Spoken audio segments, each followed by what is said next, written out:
From the beginning, it wasn't so, because the heart allowed for divorce. This throughout the Gospels, throughout the life of Jesus Christ,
It's out of a reverence and a fear for God that he has this respect.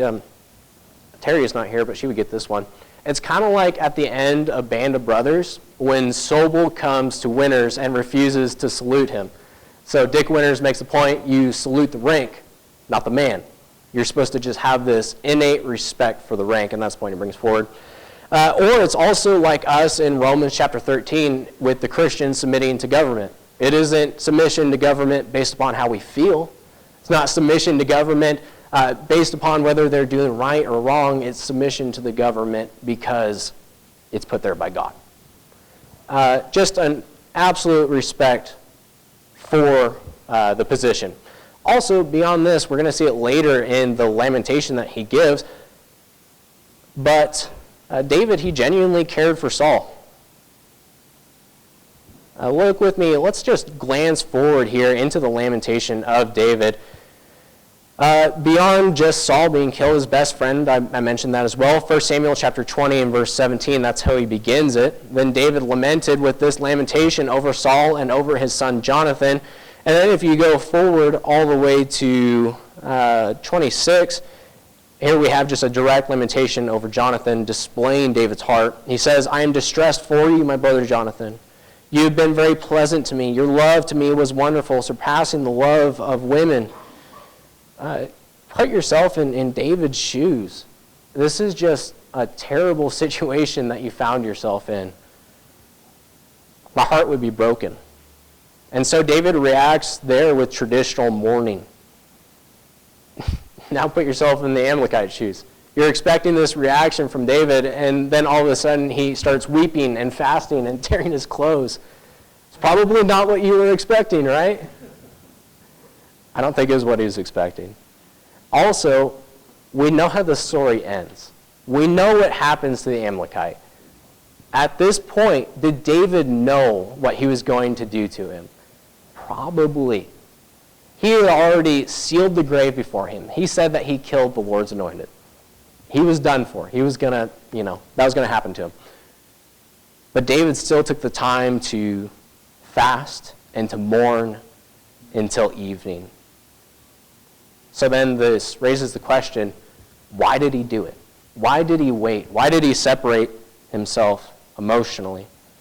And I think this can be a few different reasons. Culturally, they commonly fasted until evening when they were in deep grief. We see this in Judges chapter 20, verse 26, and then also in 1 Samuel chapter 14, verse 24. So culturally, it makes sense, and there's that. Also, I think we can make the point, too, that his grief took priority over the justice in which he desired. And then practically, this is kind of the point I'm making, this gave him time to emotionally process what he was dealing with. Like I said, this is terrible news brought to him, emotionally overwhelming. Giving himself time until evening, I think, was a wise decision to do. And I think there's merit to it being a mix of all of these reasons. Either way, no matter what the reason was, David here gave himself time to process before deciding the Amalekites' fate. Manipulators, they twist your emotions to influence your decisions in their favor. And this is less likely to happen if you separate your emotions from the decisions that you're making. If you take a step back and you really logically go through the situation, you're less likely to play into their hands. I hope you're able to see the wisdom in this. David went on to handle the situation with logic and wisdom rather than emotion. You see that in those final verses. It almost feels like a courtroom case when you go through and you read it. Giving in to emotions rather than logic will lead to your downfall. Jeremiah chapter 17 and verse 9, the heart is deceitful above all things and desperately wicked. Emotions, when in line with God, with God's emotions, are valuable and they're essential. Yet emotions out of step with God's emotions have always prevented people from following Christ. We see this in Luke chapter 9, 57 through 62 with the 3 would-be disciples as well. Sometimes you just know, you need to know when to walk away, right? I think that's what we see here. Our final point, looking at verses 13 through 16. When dealing with manipulators, you need to respond justly. Probably not in the same way that David responded, though. I should answer that. Then David said to the young man who told him, "Where are you from?" And he answered, "I am the son of an alien, an Amalekite." So David said to him, "How was it you were not afraid to put forth your hand to destroy the Lord's anointed?" Then David called one of the young men and said, "Go near and execute him." And he struck him so that he died. So David said to him, "Your blood is on your own head, for your own mouth has testified against you, saying, 'I have killed the Lord's anointed.'" I'll open this point with this. Was David justified in killing him? Think about it. From our perspective, the Amalekite lied, he stole from the dead, he claimed to kill the one whom God anointed, and he was an Amalekite. From David's perspective, the Amalekite is most likely manipulating me for my power. He claims to have killed Saul, and again, he is an Amalekite. I keep drawing that point to say this. As a people, the Amalekites, they were constantly thorns in the side of Israel. We talked about it this morning. Who do they draw their lineage from? Esau, right? And here we have it come to play.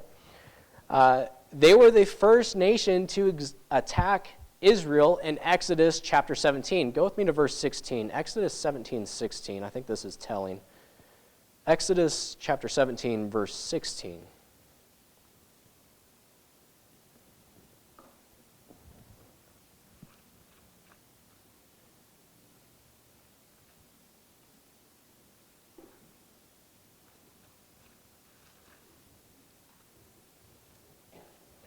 For he said, "Because the Lord has sworn, the Lord will have war with Amalek from generation to generation."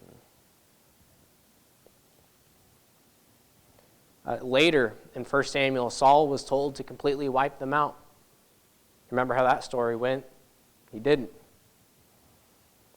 David literally just slaughtered hundreds of them. The Amalekites, they had just broken in and ransacked his town. The last Amalekite that we have within our Old Testaments, guess who it was? Haman. Yeah, not a great guy. From the very beginning to the very end, they were absolute pains. Politically, rewarding the supposed king murderer would have been dangerous for David to do. Put yourself in his shoes. You're just now ascending to the throne. The guy who killed God's anointed, you just rewarded. How do you think the rest of Israel would react to that? Probably not great, right? Probably not that hard to see that one. Just glancing over the deceit and manipulation, allowing him to live, would have seemed strange culturally. As we read this, we still have to continually remember that this was 3,000 years ago. It was different times. This might seem strange to us, how he executed him. To them, it's kind of just another Tuesday. Not that strange. Finally, legally, this is the point that he brings forward, and we see it later.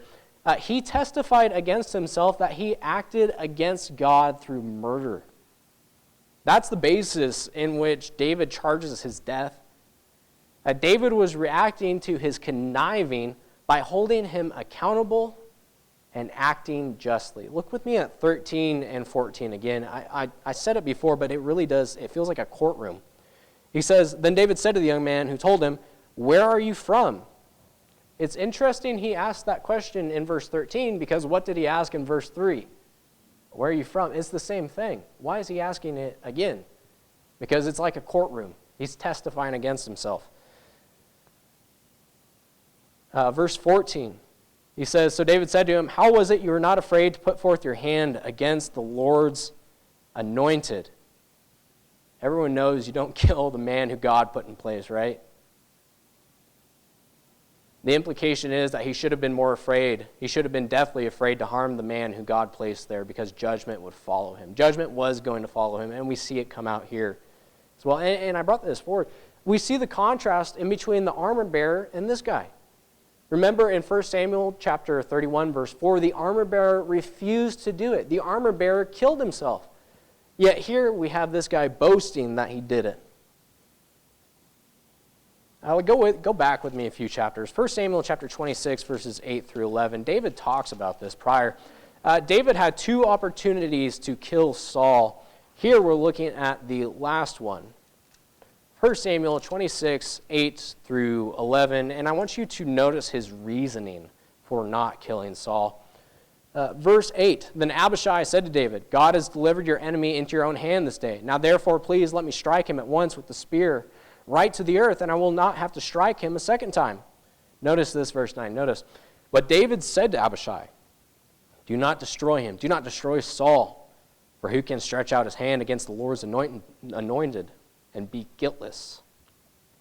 David said furthermore, As the Lord lives, the Lord shall strike him, or his days shall come to die, or he shall go out to the battle and perish.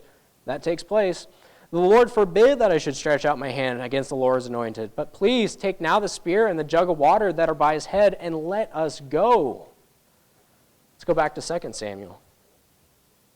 Puts into context how big of a deal David makes it with killing God's anointed. He refuses to do it on the basis that guilt would follow them. You see that in verse 9. Now the Amalekite testified against himself, saying that he killed him, so therefore guilt followed him and judgment ensued. Micah chapter 6 and verse 8, He has shown you, O man, what is good, and what does the Lord require of you but to do justly, to love mercy, and to walk humbly with your God. Our last piece of wisdom for dealing with manipulators is to act justly, to respond justly. David didn't let this guy get away scot-free. David didn't let him get away scot-free. When the truth of people's motives comes to light, sometimes justice needs to follow. If this happens, unfortunately, in the church, Matthew chapter 18, verses 15 through 17. God talks about how to deal with it. First, it's conversation, then it's gathering witnesses, and then it's congregational disfellowship. 1 Timothy chapter 5 and verse 20, Those who are sinning rebuke in the presence of all, that the rest may also fear. Sometimes correction and rebuke must happen. However, in the church, it's a lot easier. We have framework for how to deal with things, but how does this apply to life? How does this apply when someone at your job is manipulating you? The truth is I don't know.